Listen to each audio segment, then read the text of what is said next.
En fait, nous avons actuellement en ligne de la TV internationale Dr Khaled Ayed. C'est un expert c'est un expert dans le domaine agroéconomique, mais aussi c'est un expert qui va nous parler un peu plus de la biodiversité, l'importance de la biodiversité et son impact quand même sur l'humanité et la globe. Monsieur Khaled Ayed, bonsoir. Bonsoir, bonsoir monsieur. Merci beaucoup pour nous rejoindre à travers la ligne de la TV internationale. Et permettez-moi de vous poser cette question. Est-ce que vous pouvez nous parler un peu plus, avec plus d'explications, plus d'éclaircissements concernant la biodiversité et quels sont ses impacts sur l'humanité? D'accord, je suis à dispo. Il y a relation, bien sûr, il y a bien connu pour nous entiers que toutes les formes vivantes sont disparues totalement il y a 10 millions d'années. C'est à cause du changement climatique, bien sûr, 10 millions d'années, comme je dis maintenant. Certains organismes enrichissent et forment en diversité biologique à la forme équilibrée, à la forme équilibrée, bien sûr. Naturel, équilibré, naturel.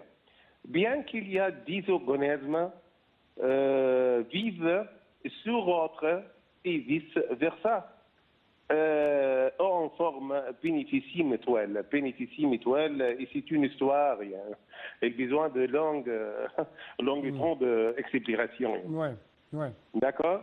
Ouais. Et changement en climat, quel changement en climat, bien sûr, sera répercuté en tout organisme vivant, comme l'humain et les plantes, et les animaux, tous les moyens de subsistance, tous les moyens de subsistance, gagne-pain comme gagne-pain.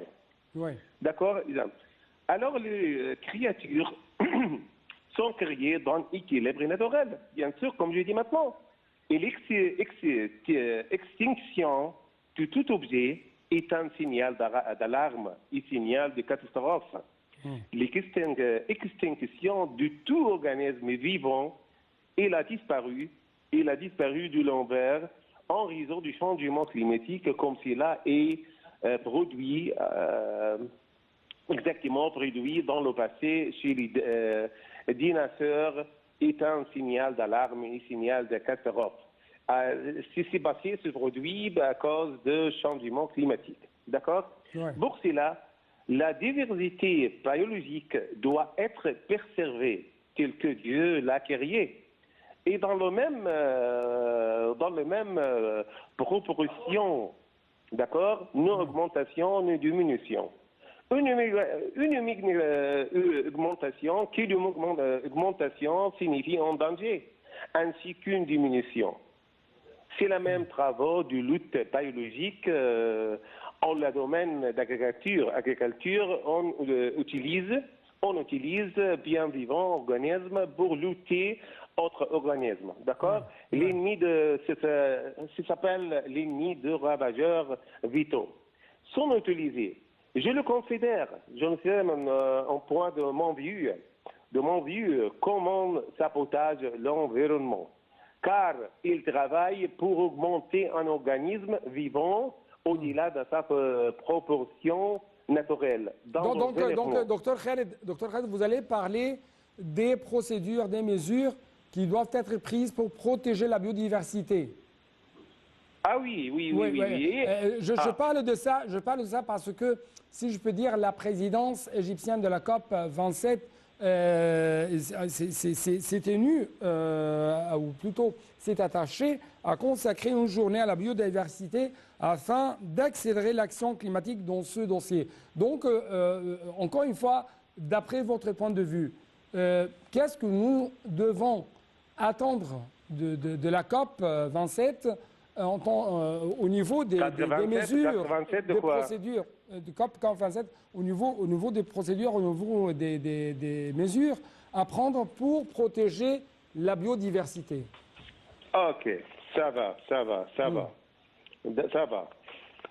Le plus important est travailler sur l'éducation, la sensibilisation des gens et de mettre en place les lois strictes sur détruire et de mettre en place les lois strictes de la nature. Pourquoi? Pour forme de pollution de l'eau, pollution de l'air, tout ce qui est lié, tout ce qui est lié, tout ce qui est lié. Quelle pollution, quel genre de pollution? Il faut mettre en place loi stricte pour éviter ce comportement en Égypte. Les besoins, tous les gens en Égypte, en le continent noir, besoin de plus sensibilisation, plus de travailler sur l'éducation pour éclairer, pour explanation l'importance de La biodiversité. diversité biologique. Tous les gens on ne sait pas, on ne connaît pas quelle est les diversités biologiques. Il faut faire éduquer tous les gens en Égypte, à part continent entier, continent noir entier.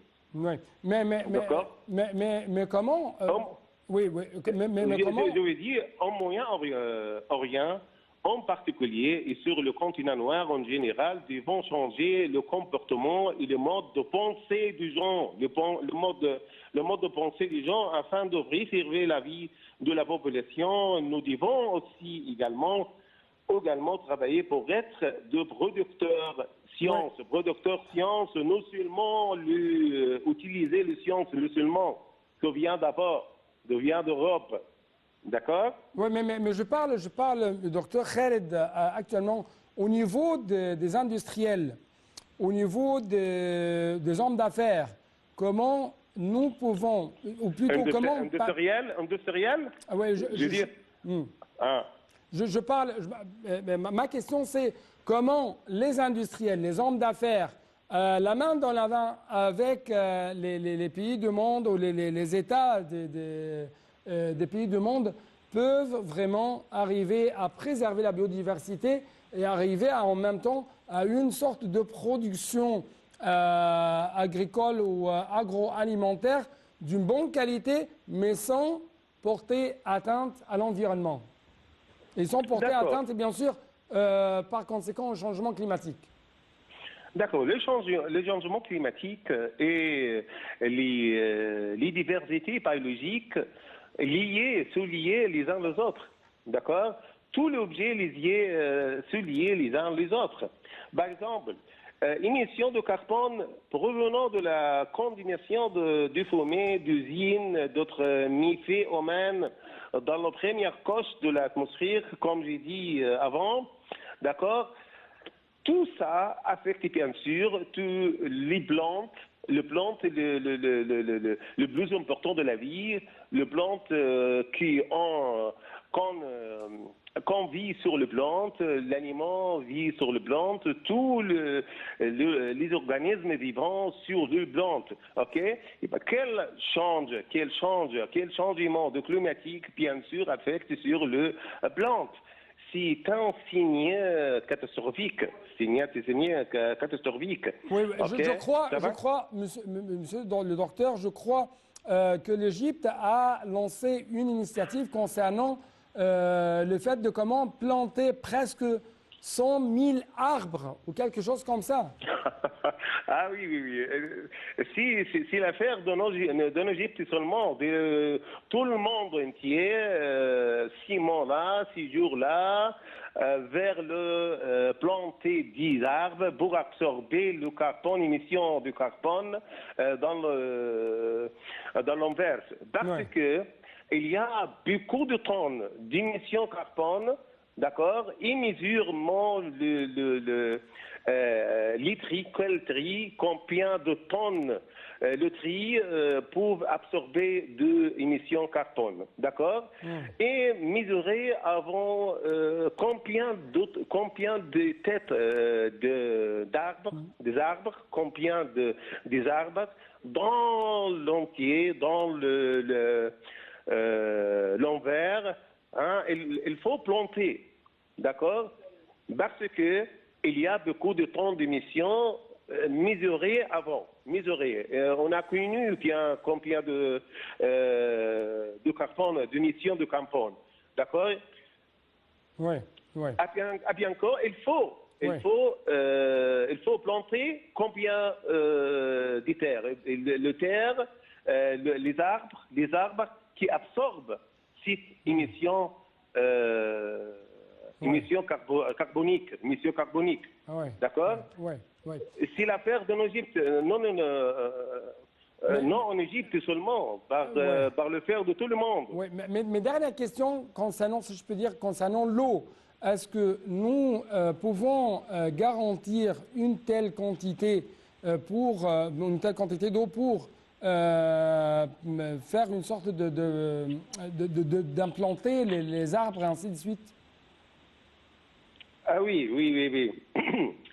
C'est l'affaire moyen de subsistance pour les gens. Parce que l'émission, le changement climatique, l'émission carbonique, bien sûr, affecte tous les moyens de subsistance. Il faut faire prendre des mesures pour